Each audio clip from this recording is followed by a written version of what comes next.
ఓం నమ శివాయ. వీడియో చూస్తున్న వాళ్ళందరికీ thank you very much. So మనకి 2-3 రోజుల ముందు పార్లమెంట్లో చారిత్రాత్మకమైనటువంటి 2 బిల్లులు, ఇంకోటి నార్మల్ బిల్లు, అంటే మొత్తంగా 3 బిల్లులు అనేది ఎన్డీఏ గవర్నమెంట్ పార్లమెంట్లో పెట్టడం జరిగింది. మెజారిటీ ఓటింగ్ వచ్చింది అంటే బిల్లులు పాస్ అయ్యేవి. బట్ మెజార్టీ రాలేదు.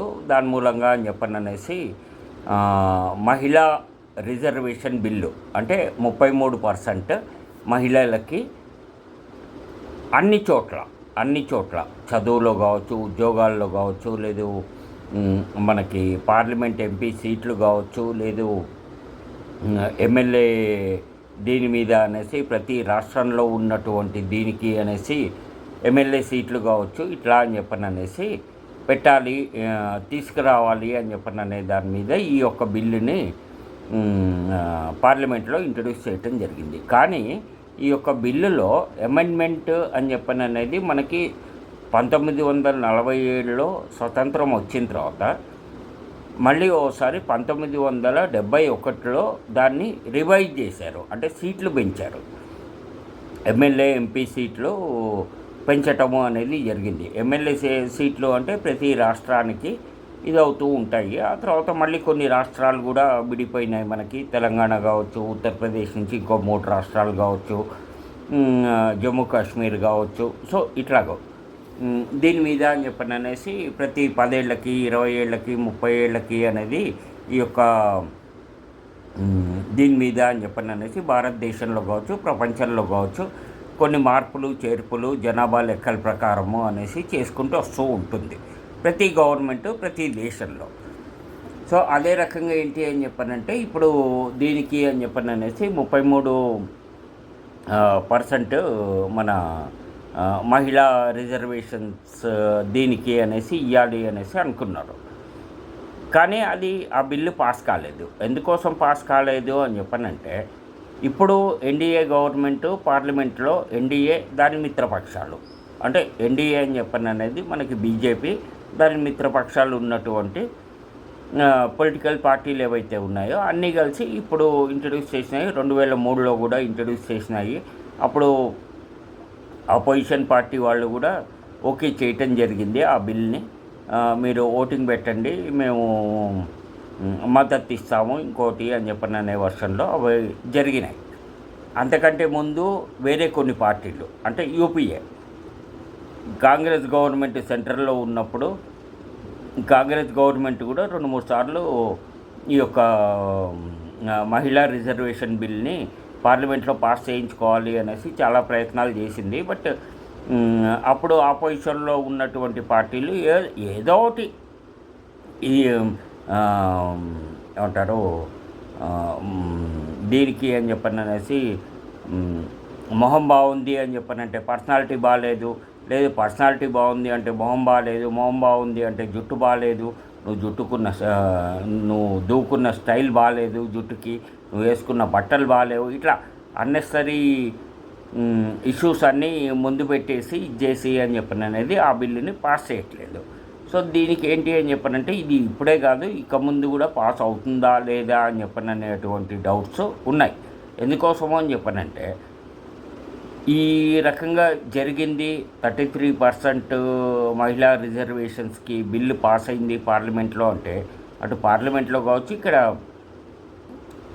ఆల్ స్టేట్స్ అసెంబ్లీలో కావచ్చు, యూనియన్ టెరిటరీస్లో కావచ్చు, ఇంకో దగ్గర కావచ్చు, దేశం అంతా కూడా ఎక్కడైనా కానీ 33% రిజర్వేషన్స్ అనేది మహిళలకు ఇవ్వాలి అని చెప్పనంటే జెంట్స్కి, మగవాళ్ళకి అనేది ఇష్టం లేదు. దానికి అని చెప్పననేది అడ్డం పడుతూ దానికి వేరే సాకులు ఏవో చెప్తూ ఉన్నారు. అది అందరికీ తెలిసిందే, ఈవెన్ లేడీస్కి కూడా తెలిసిందే అది. సో మరి అది ఏమవుతుంది ఏంటి అని చెప్పననే దాని మీద తెలీదు. అయితే దీంట్లో చేసినటువంటి పెద్ద మిస్టేక్ ఏంటి అని చెప్పనంటే మహిళా రిజర్వేషన్ బిల్లుతో పాటు ఇంకో 2 బిల్లులు అనేది పార్లమెంట్లో పెట్టారు.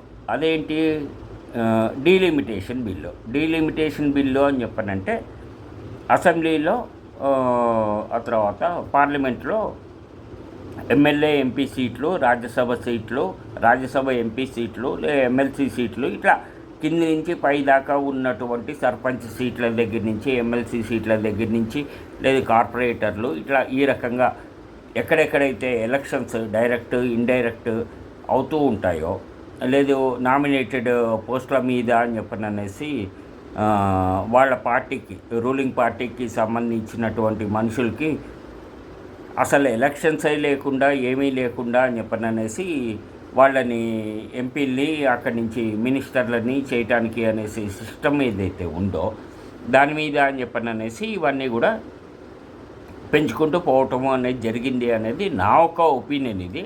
బట్ నిజం కూడా అదే అనమాట, ప్రజలు కూడా అనుకుంటుంది అదే.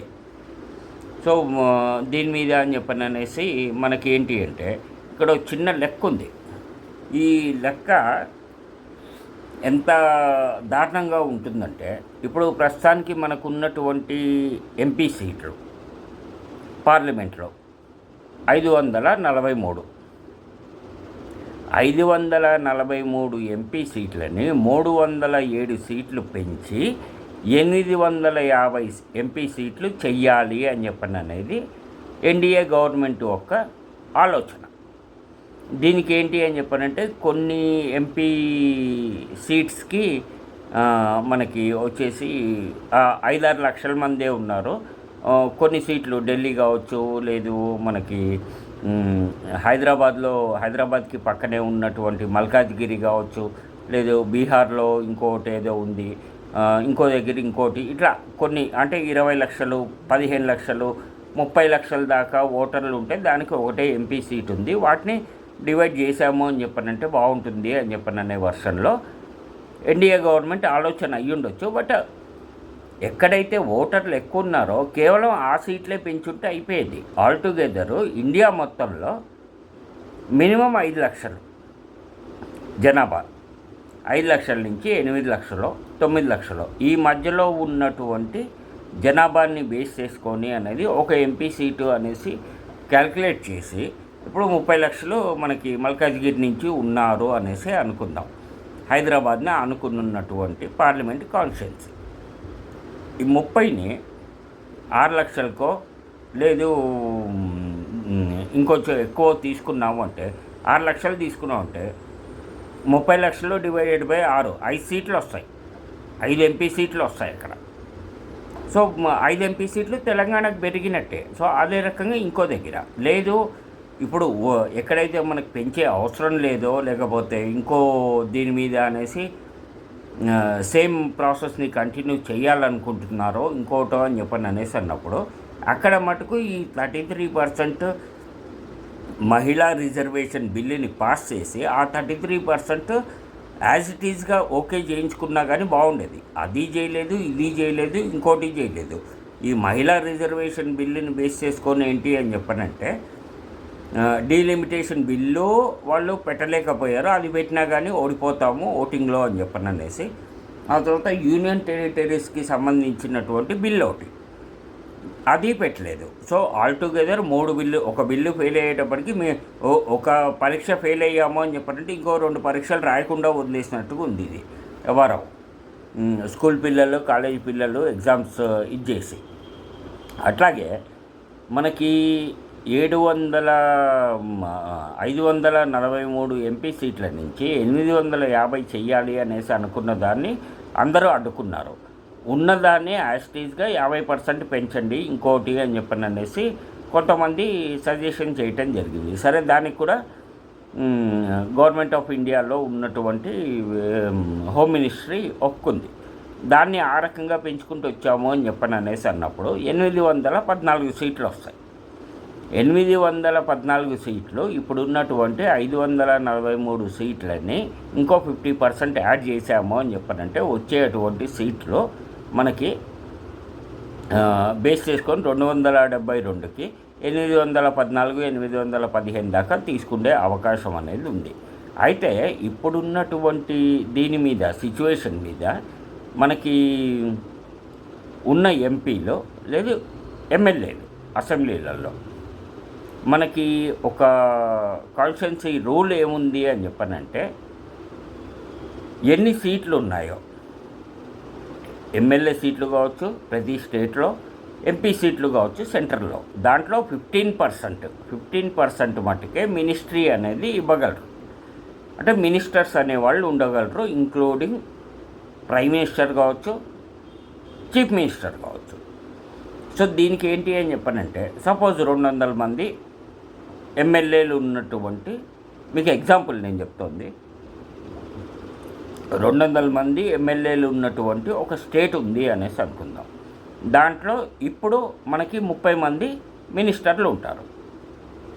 200లో 15%, 200 ఎమ్మెల్యేల్లో 15% అంటే 30 మంది ఎమ్మెల్యేలు మినిస్టర్స్ ఉంటారు. దాంట్లో సీఎంతో పాటు కలుపుకొని ఈ 30 మంది మినిస్టర్లలో పనిచేసేది అని చెప్పని అనేది కేవలం 15 మంది రెగ్యులర్గా వాళ్ళ మినిస్ట్రీని బేస్ చేసుకొని పనులను బట్టి అని చెప్పని అనేసి చేస్తూ ఉంటారు.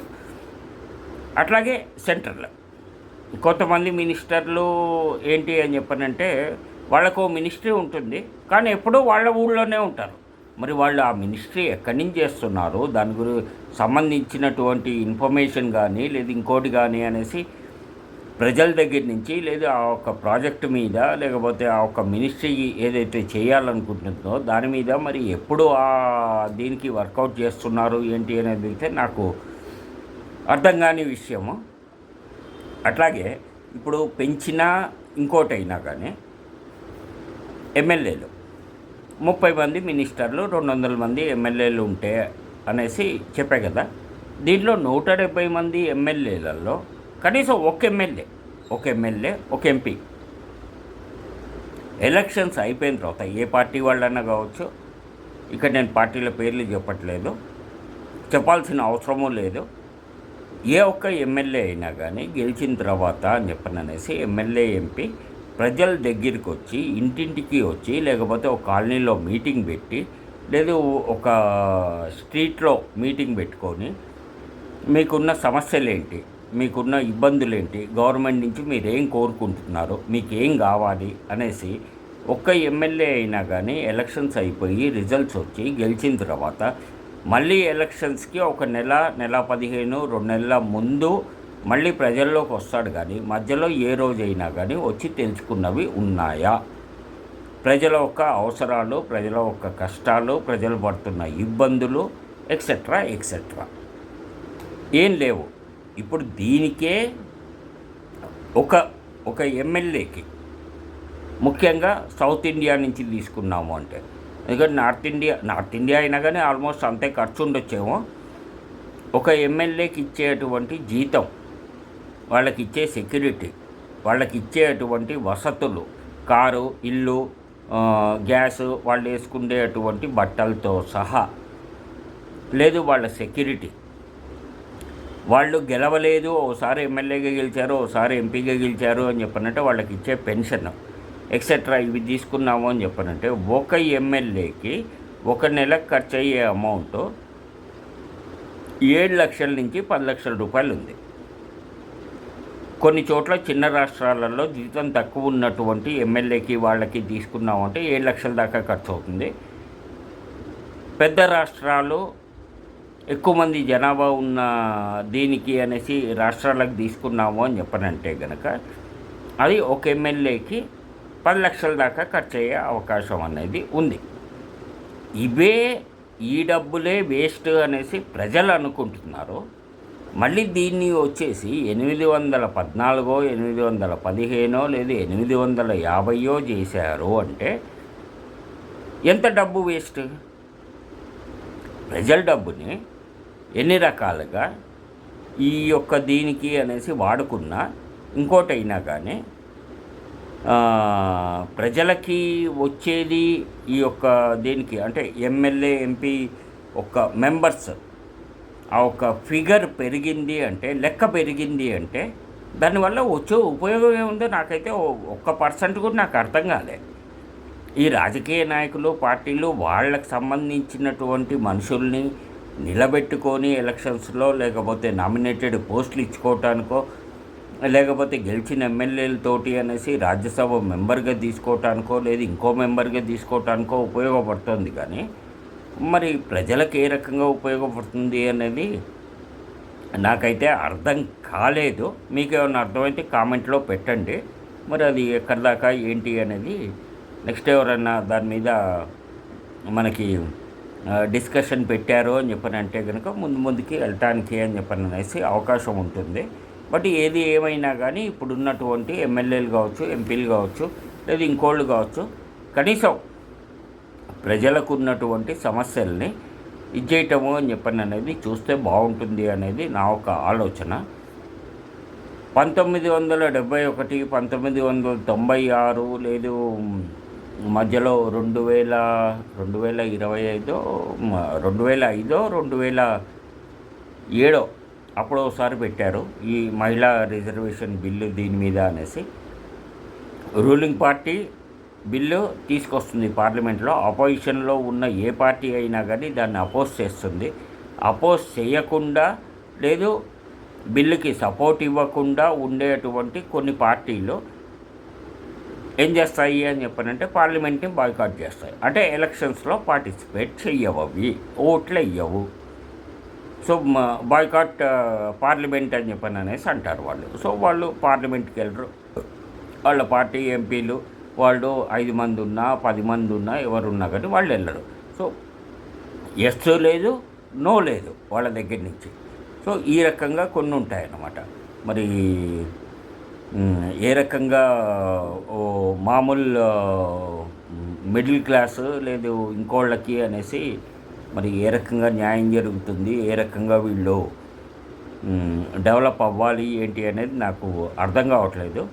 పేదోడు గురించి, పేదరికం నుంచి మేము మిమ్మల్ని తీసుకొస్తాము, పేదోళ్ళందరినీ గొప్పోళ్ళని చేస్తాము, రైతులందరినీ గొప్పోళ్ళని చేస్తాము, లేదు ఇంకోటి అనేసి మహిళలందరినీ గొప్పోళ్ళని చేస్తాము అనేసి చెప్పిన వాళ్ళు, చెప్పిన మనుషులు, చెప్పిన పార్టీలు ఏవైనా కావచ్చు, అవి వాళ్ళు గొప్పోళ్ళు అయ్యారు. వాళ్ళ పార్టీకి కోట్ల రూపాయల డబ్బులు వచ్చినాయి, ఆ మనుషులకి వేల కోట్లు వచ్చినాయి, లక్షల కోట్లు వచ్చినాయి. కానీ పేదోడు అక్కడే ఉన్నాడు, ఎక్కడున్నాడు అక్కడే ఉన్నాడు, ముందుకైతే వెళ్ళలేదు. 100% ఎవరైనా ముందుకెళ్ళారు, బాగుపడ్డారు ఇంకోటి అంటే వాళ్ళ సొంత తెలివి, వాళ్ళు చదువుకున్నటువంటి చదువు, వాళ్ళు సంపాదిస్తున్నటువంటి డబ్బులు, వాళ్ళు సంపాదించుకున్నటువంటి ఉద్యోగం, వాళ్ళకున్న సొంత టాలెంట్ మీదే. అంతేగాని గవర్నమెంటు అని చెప్పనంటూ స్పెసిఫిక్గా చేసింది ఏం లేదు దీనికి అనేసి మరి ప్రజలందరూ ఆలోచించాలి. ప్రజలు కూడా మరి దేశంలో ఒక పార్ట్ కాబట్టి రాజకీయ పార్టీలు, రాజకీయ నాయకులు వస్తూ ఉంటారు, పోతూ ఉంటారు, ప్రజలు మటుకు అక్కడే ఉంటారు. ఎదగాలి అని చెప్పనంటే మరి ఏదో రకంగా దీన్ని ముందుకు తీసుకెళ్లాల్సినటువంటి అవసరం ఉంది. చూద్దాం ఏమవుతుంది, ఎట్లా అవుతుంది అని. Anyhow, thank you very much. ఓం నమో వెంకటేశాయ. మంచివాళ్ళందరూ బాగుండాలి, మంచివాళ్ళే బాగుండాలి. Thank you.